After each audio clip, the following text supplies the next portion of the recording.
ഒരു കാലത്ത് നമ്മുടെ പറമ്പുകളിൽ ധാരാളം കൊക്കോ കൃഷി ഉണ്ടായിരുന്നു. പിന്നീട് അത് വെട്ടി നശിപ്പിച്ചു കളഞ്ഞു, വിലയില്ലെന്ന് പറഞ്ഞു. എന്നാൽ കൊക്കോയ്ക്ക് ഇപ്പോൾ നല്ല വില വന്നിരിക്കുകയാണ്. ഇന്ന് ഞാൻ പറയാൻ പോകുന്നത് കൊക്കോ കൃഷി ചെയ്യുന്നതിനെ കുറിച്ചാണ്. അപ്പോൾ നമ്മുടെ വീടുകളിലൊക്കെ നമ്മൾ കൊക്കോയുണ്ട്. ഇപ്പോൾ കൊക്കോയ്ക്ക് നല്ല വില കിട്ടുന്ന ഒരു കാലമാണ്. അപ്പോൾ കൊക്കോയിൽ കാ പിടിക്കണമെങ്കിൽ ഇതുപോലത്തെ അടികളിലാണ് കാ പിടിക്കുന്നത്. അപ്പം ഇതൊരു കായ്ക്കാൻ തുടങ്ങിയിട്ടേ ഉള്ളൂ. ഇപ്പോൾ കായ്ക്കാൻ തുടങ്ങിയിട്ട് ഒരു 3 വർഷമൊക്കെ ആയിട്ടുള്ളൂ. അപ്പം ഇതുപോലെ കാ പിടിക്കണമെന്ന് ഉണ്ടെങ്കിൽ തീർച്ചയായിട്ടും നിങ്ങൾ ഇതിൻ്റെ എരമ്പുകൾ ഇറക്കി വിടണം. എരമ്പുകളൊക്കെ എന്ന് പറഞ്ഞാൽ ഇതിന് കൊക്കോയ്ക്ക് ശരിക്കും വെളിച്ചം ഇതുപോലെ നമ്മുടെ തടിയിൽ തട്ടിയെങ്കിൽ മാത്രമേ കാ പിടിക്കത്തുള്ളൂ. മാത്രമല്ല, കൊക്കോയിൽ നിറച്ച് കാ പിടിച്ചാൽ പോലും അതിൻ്റെ അകത്തെ കാകൾ കൊഴിഞ്ഞു പോകുന്നൊരു പ്രശ്നവും നമുക്ക് കാണാം. അങ്ങനെ കൊഴിഞ്ഞു പോകുന്ന പ്രശ്നങ്ങൾക്ക് നമ്മൾ മരുന്നടിക്കേണ്ടതായ ആവശ്യങ്ങളുണ്ട്. അപ്പം മരുന്നടിച്ച് നമ്മൾ ശരിക്കും നോക്കിയും കണ്ടും നമ്മൾ കൃഷി നടത്തുകയാണെങ്കിൽ കൊക്കോ കൃഷി വളരെ ലാഭകരമാണ്. നമുക്ക് റബ്ബർ കൃഷി പോലല്ല, എപ്പോൾ വേണ്ട ഇത് പറിച്ചെടുക്കാം. പിന്നെ ഇത് നമുക്ക് പൊട്ടിച്ചെടുത്ത് നമുക്ക് കടയിൽ കൊണ്ട് കൊടുത്തു കഴിഞ്ഞാലും, നമുക്ക് മാത്രമല്ല ഉണക്കി കൊണ്ട് കടയിൽ കൊടുത്താലും നല്ല കാശ് കിട്ടുന്നതാണ്. ഇനിയും കൊക്കോ എവിടെ കൃഷി ചെയ്യാം എന്നാണ് ഞാൻ നിങ്ങൾക്ക് പറഞ്ഞിരുന്നത്. നമുക്ക് നല്ല തെളിച്ചമുള്ള സ്ഥലങ്ങളിൽ തന്നെയാണ് കൊക്കോ കൃഷി ചെയ്യുന്നത് നല്ലത്. എന്നാൽ നല്ല രീതിയിലുള്ള കായ്ഫലവും ഒക്കെ നമുക്ക് കിട്ടും. പക്ഷേ നമുക്ക് റബ്ബർ തോട്ടങ്ങളിൽ നമുക്ക് കൊക്കോ കൃഷി ചെയ്യാവുന്നതാണ്. പക്ഷേ റബ്ബർ തോട്ടങ്ങളിൽ നമ്മൾ കൃഷി ചെയ്യുമ്പോൾ ശ്രദ്ധിക്കേണ്ട കാര്യങ്ങൾ, വളരെ അകലത്തിൽ വേണം കൊക്കോ വെക്കാൻ. ഇങ്ങനെ അകലത്തിൽ കൊക്കോ വെക്കുകയാണെങ്കിൽ മാത്രമേ നമുക്ക് നല്ല കായും കാര്യങ്ങളൊക്കെ കിട്ടത്തുള്ളൂ.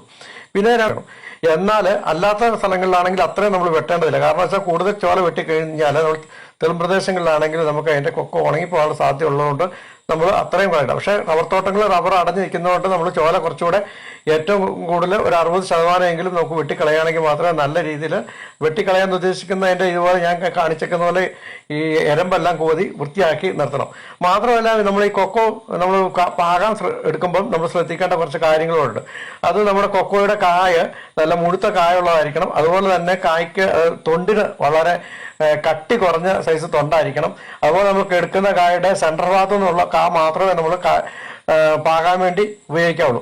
അങ്ങനെ സെൻട്രൽ ഭാഗത്തു നിന്നുള്ള കായ അല്ല പാകാൻ ഉപയോഗിക്കുന്നതെങ്കിൽ നമുക്ക് കായ്ക്ക് നമ്മൾ കൊക്കോ കായ്ച്ചു കഴിയുമ്പോൾ നമുക്ക് പേട്ടുകായായിട്ട് ഉണ്ടാകുന്നതായിട്ട് നമുക്ക് കാണാൻ സാധിക്കും.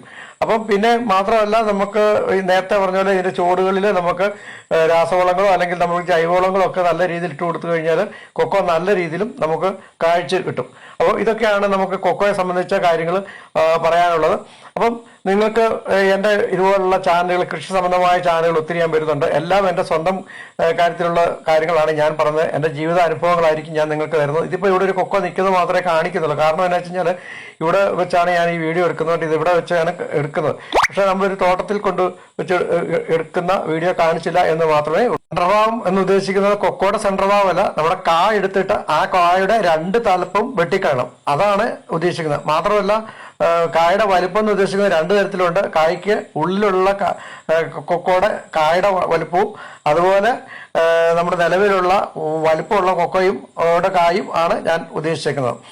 അപ്പം ഇതൊക്കെയാണ് നമുക്ക് തൽക്കാലത്തേക്ക് ഇപ്പം കൊക്കോയെ സംബന്ധിച്ചിട്ടുള്ള പറയാനുള്ളത്. മാത്രമല്ല, നല്ല രീതിയിലുള്ള നമ്മൾ പരിചരണങ്ങളും ഒക്കെ കൊടുക്കുകയാണെങ്കിൽ നമുക്ക് കൊക്കോക്ക നല്ല രീതിയിൽ നമുക്ക് കൃഷി ചെയ്ത് നമുക്ക് ആദായം എടുക്കാൻ സാധിക്കും.